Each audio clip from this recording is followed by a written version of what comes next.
Bonjour, aujourd'hui on va travailler sur la conséquence, mais avant de commencer la leçon, on doit savoir que la cause et la conséquence sont liées, c'est-à-dire on ne peut pas parler de cause sans conséquence, ni de conséquence sans cause. Donc ce sont deux idées complémentaires.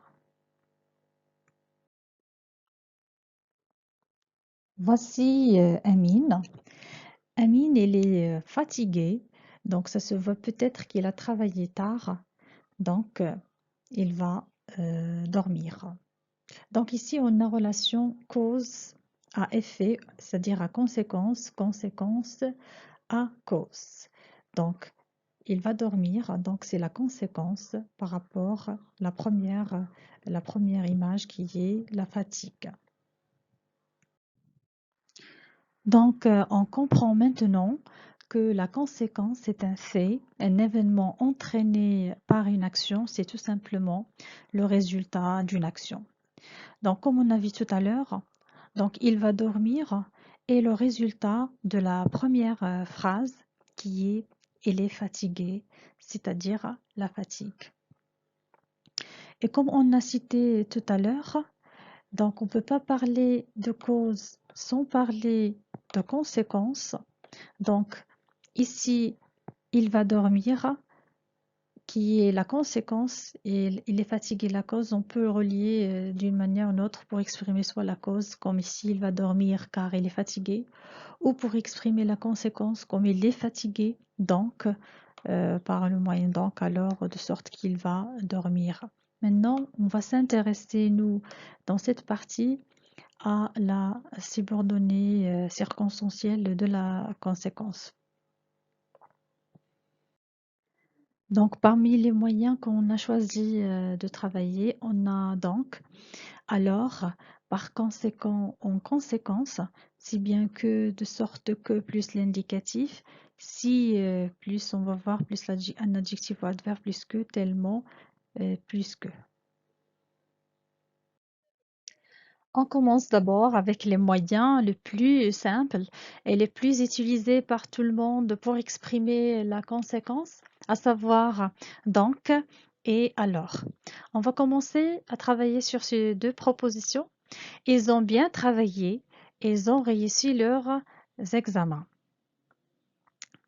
Donc ici, on a ils ont bien travaillé, c'est la cause qui a engendré la conséquence, ils ont réussi leur examen. Donc, et on a relié avec alors.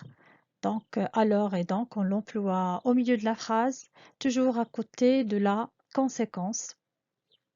Il faut noter seulement que alors, c'est une conclusion employée surtout à l'oral. On l'utilise souvent à l'oral. Alors que donc, on l'utilise, c'est souvent pour marquer une conclusion logique.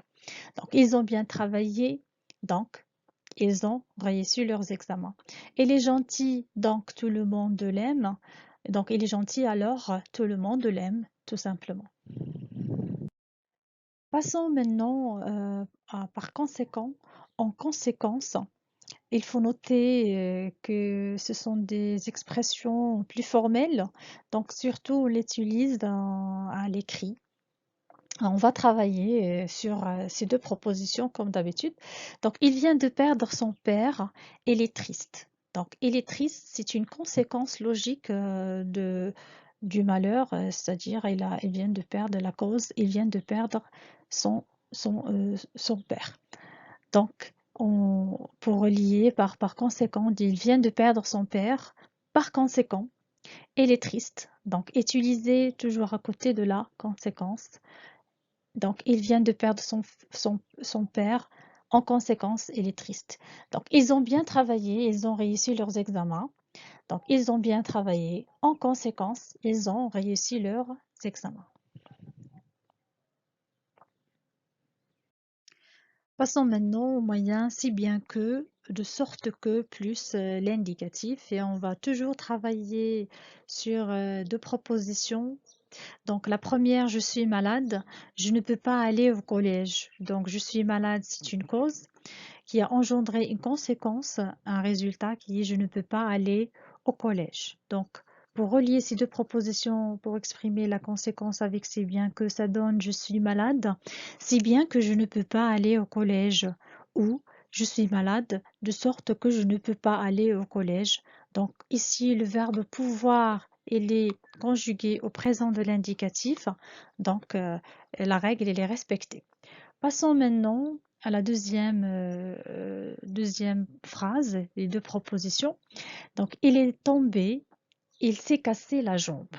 Donc, il est tombé, c'est une cause qui a engendré aussi une conséquence qui s'est cassé la jambe. Donc, les moyens si bien que de sorte que je dois les utiliser avant cette phrase, il s'est cassé la jambe. Pourquoi moi j'insiste toujours sur la cause et la conséquence? Parce qu'il faut toujours comprendre le sens de la phrase pour les distinguer, pour utiliser les bons moyens, soit pour exprimer la cause ou pour exprimer la conséquence et ne pas se tromper. Donc dans cette phrase, il est tombé si bien qu'il s'est cassé la jambe, ou il est tombé de sorte qu'il s'est cassé la jambe. Donc il s'est cassé ici, c'est le passé composé. Donc la règle, elle est bien respectée. Passons maintenant à si plus adjectif plus que, tellement plus adjectif plus que. Donc, il faut noter que ces deux expressions, on les emploie lorsqu'on a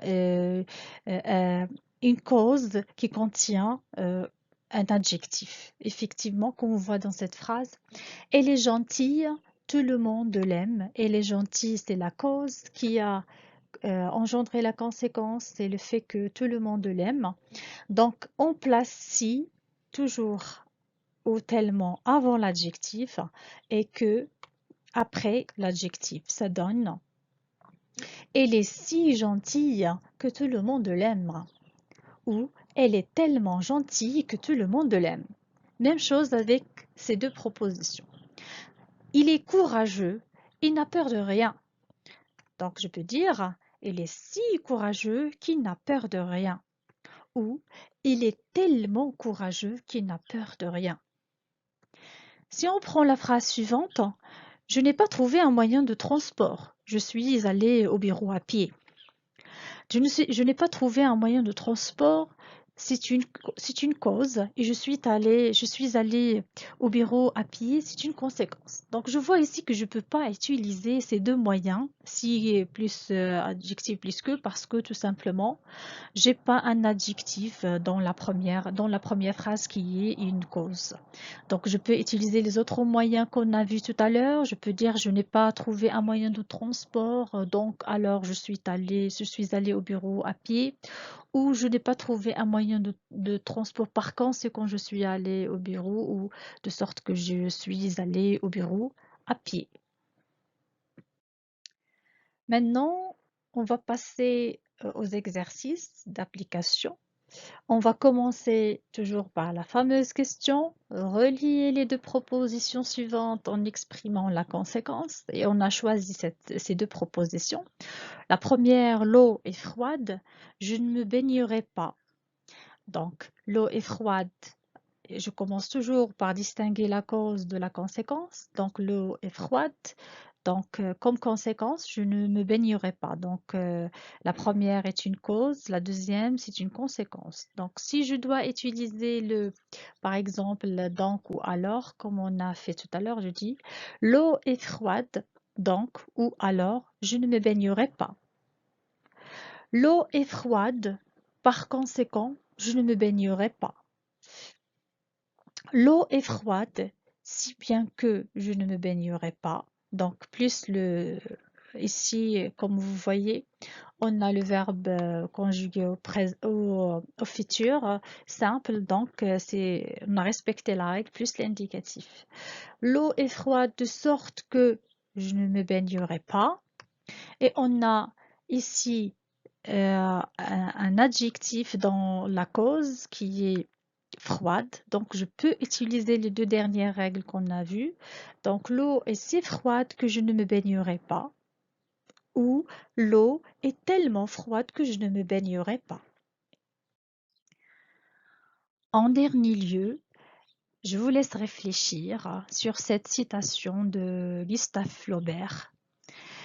Le succès est une conséquence et non un but. Et merci.